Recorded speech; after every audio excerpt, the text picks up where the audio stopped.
Hey, Beth, how Hey, are you?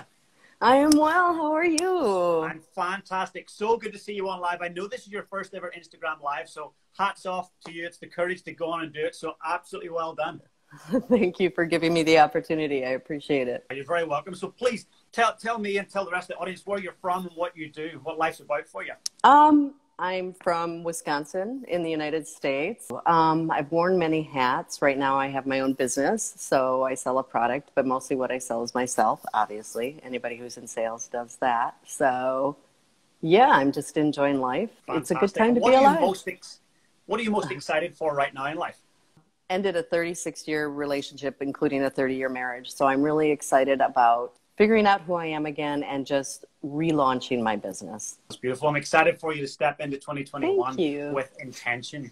So please let me know what's one area that you would like to talk about today, an area that you may be finding challenging or you're finding there's some obstacles. I've given this some thought, and I think one of the big things for me is being worthy of the success. You put in the time, you do the work, you learn the skills, you establish the relationships, you get the clothes, you do the things, and then you sit back and you go, wow, I don't really think I deserve this. And it becomes that limiting belief that holds you back. I know so many people who want to reach a certain level of income, and then when they do, they just stop and it's like, well, no, let's just keep going. So I want to make sure that I know that what I'm doing is valuable and that I can continue to rise. Let's chat about that a little bit, because there's many millions of people that are on the same boat where they have this lack of self-worth, or I would say fear of success. People talk about fear of failure a lot, but there's this fear of success. So what does success mean to you? Probably accepting my value and realizing that what I have is valuable and it's worth X amount, and people see that and are willing to pay that back. I mean, it has to be equal, but it always is astounding to me how much people are willing to pay for something that I have. Talk to me about your value, and talk to me maybe about your values. What are your values around who you are and who you serve? What I see myself doing is empowering and equipping people. And so integrity is huge. If I blow it on a price, if I make a mistake, I own up to it, I make good on it. So that is really, really, really important, integrity.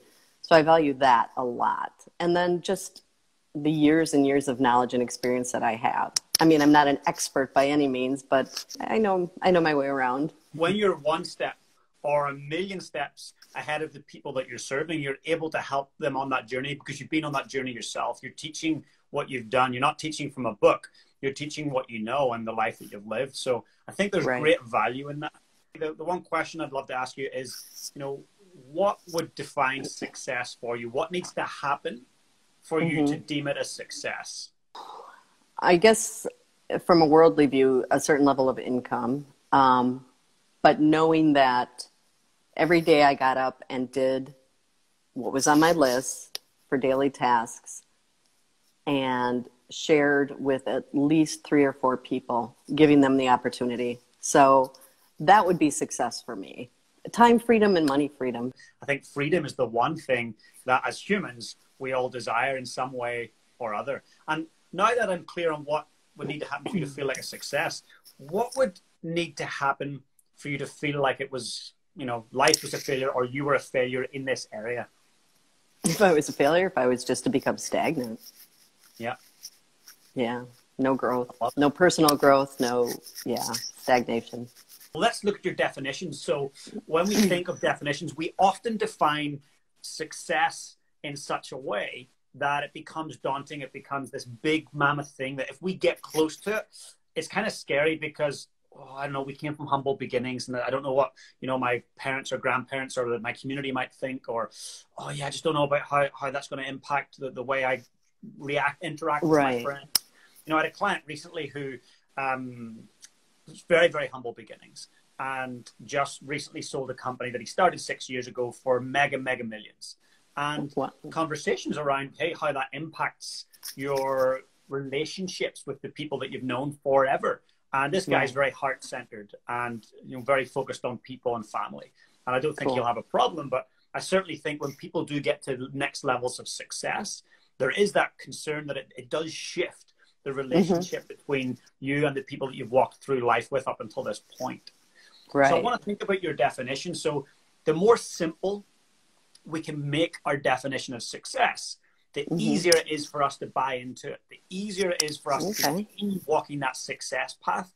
So in the most simple terms, if you had to define it so simply, what needs to happen for you to feel successful?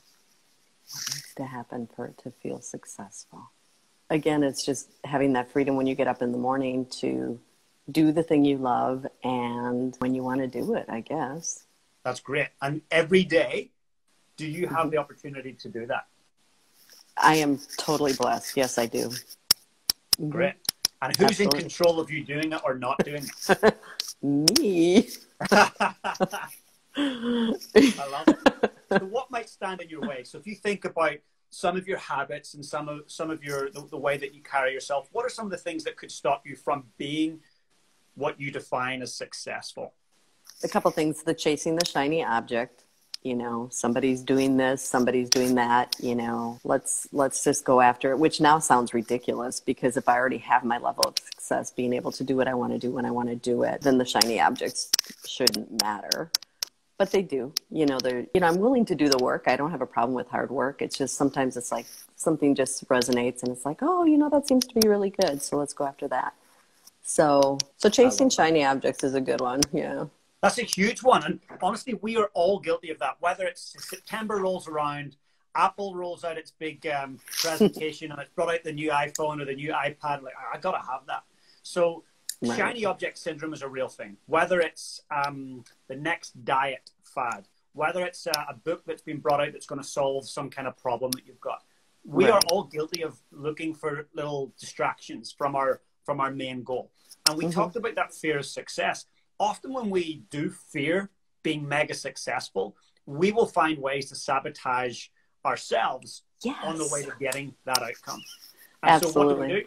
We have 150 self-help books. Or as someone I interviewed last week, he said shelf help books, the ones that sit on the shelf rather than get read. We find all these books and we kind of half read them. Or we have the luxury holiday at the beach and a swimming pool with all the cocktails. Or we go and distract ourselves with the Real Housewives of wherever. So we're all guilty. But I think for you, it's about, okay, what are my shiny objects that I run to? Is it Netflix? Is it red wine? Is it holidays? Right? It could be a multitude of things. It is. And I loved Anthony Trucks. I mean, I'm a big NFL fan, so it was great to hear him. And his line about the shelf and the books really resonated with me. But I think my shiny object is just being busy with other things. You know, I just bought a house. I'm gutting the house. So there's always something that can take you away, that leads you from, you know, I got to get this done. I have cabinets coming. I have to do this. You know, let's go outside and rake leaves. Totally get it. And I think if we take it back, if we rewind to teenagehood, right? And think about one of your first crushes, your first relationship, and think of how exciting that was when you knew that they kind of liked you. And then the first date, how awkward, but how exciting it was. And all those feelings and emotions. Now, when you were on that date, you probably weren't thinking, I wonder what book I'll buy this weekend. And I wonder what I'll get for dinner tomorrow night. You were so focused on that date. You wanted it to go well. You wanted it to be successful. You wanted to connect with this person. You've been waiting for maybe a week or a month or half a year for this opportunity. And it was there. So the blinkers were on and you're focused on that experience. There is no shiny objects. And when we look at and fast forward to adult life, and we look at people who are just mega successful in whatever they do, whether they are competitive athletes, whether they're leaders, whether they're business owners, the one thing they're great at doing is putting those blinkers on. So it's like they're in a new relationship with their purpose. They're in a teenage first boyfriend and girlfriend relationship with their entrepreneurial focus or with whatever it is they're trying to achieve, a health outcome. So if you were to fast forward 12 months from today, if you and I were to have another chat in 12 months, what would have to happen in that 12 months for you to be so excited about the last year? Well, what do you need to have accomplished for you to go, that was wildly successful? I think it would be tightening my time budget. You know, my time blocking, and then putting all those things, like you spoke last week about the 3 micro choices that you make. I think if I could get those nailed and dialed in and tick them off. I mean, it's one thing to time block and one thing to have it in your planner and one thing to do all that, but to look at it, be intentional, get it done. There's no limit. Love it. And can I challenge you on one piece of wording? Okay. So you said, I think. Now, do you think or do you know? I know. It would be a game changer. Definitely. I love it. And if you stick to that and you know it's going to work, you get your blinkers on. What are the outcomes for your clients and what are the outcomes for the people around you? Oh my goodness. I mean, so many lives could be changed, improved. People would have the ability to make the choice that they might not know that they have for their wellness, for their health, for their time freedom, just all the things. It could be really impactful. I love it. Yeah. And for people watching this, Beth, please let them know what it is that you do. What do you specialize in? How can you help them? I mean, the product I sell is essential oils, but what I am is a problem solver. It's helping people be proactive in their health and their wellness, just to live better longer, So yeah, that's what I do. It's a blast. And we all want that. We all want healthier, bigger, better qualities of life. Absolutely. Absolutely. And it doesn't have to cost a fortune. And what's it going to cost you? Talking about costs, what's it going to cost you if you don't get those blinkers on and follow through and remove those shiny objects? Extremely disappointing. I mean, for me personally, it will set back personal goals that I have for things that I want to do. Mm-hmm. So, yeah. Can we carry that a bit further? Let's deepen that leverage a little bit. So you don't take any action over the next year. You buy another 30 amazing self-help books. You go to another couple seminars, probably online thanks to COVID. Right. You come up with some excuses, or you start to just go into your old patterns where a year down the line, nothing's changed. How are you going to feel about yourself? Pretty crappy. Yeah. And how will the people around you perceive you when you've said, look, I'm going to do this, I've got these big goals, and then you don't follow through? Oh, I think they'll fall by the wayside. The integrity goes down, the respect, it's just circling the drain. Let's dig deeper. Let's fast forward 10 years. So let's say you go through another 10 years of life. You continue to not commit. You continue to come up with excuses. You continue to go for every option. Oh, there's a shiny object. Someone's got a new solution. Someone's got a fast track idea to doing this. Let's say you do that. How's that going to impact your health? I think my mental health, it would make me a very bitter person, because there would have been a lot of what ifs, or perhaps even victim status. I'll probably be eating soup out of a can under an underpass. It's an ugly scene. We don't need to go there. Good. And the funny thing is, we need to go there, right? And the reason we're going there is because it gives you that leverage. It gives you the feeling of what it's going to be like if you don't take the action. And so many of us want to take action to see the short-term results because there's our instant feedback. Right. But when you can really get the delayed gratification model in at a cellular level, you're going to take massive, powerful action. And so in 10 years, how is your financial situation, your wealth going to be if you don't take action? Oh, I'd probably be on some form of assistance. And how will that feel? It goes against a lot of what I believe in for myself personally, because I have the ability. So to take charity like that would be hard. I love it. And how will it impact your relationships around you? Probably greatly, because I have 4 adult children and they're scattered across the country. So it would be difficult to visit them and hard to have them stay with me when they came to visit me. See, the next time a shiny object comes along, I want you to think what we've just chatted about. I want you to get that leverage. I want you to think of the outcomes. Write those down on a piece of paper. It's going to cost me. Oh, good. You're into it. Oh, and I'm wrecking the place behind me. Here's me getting too excited. The high energy's kicking in. So it's super important to write that stuff down. It's super important to revisit it. You know, often we'll write a distinction down that we've got and we put it away. Right. Keep on looking at that. Schedule it once a week. Get in. Look at it. Take it on board. That pain, that's your leverage. That's what you want to move away from. And as humans, we do two things. We either avoid pain or try to, or we move towards and we seek pleasure.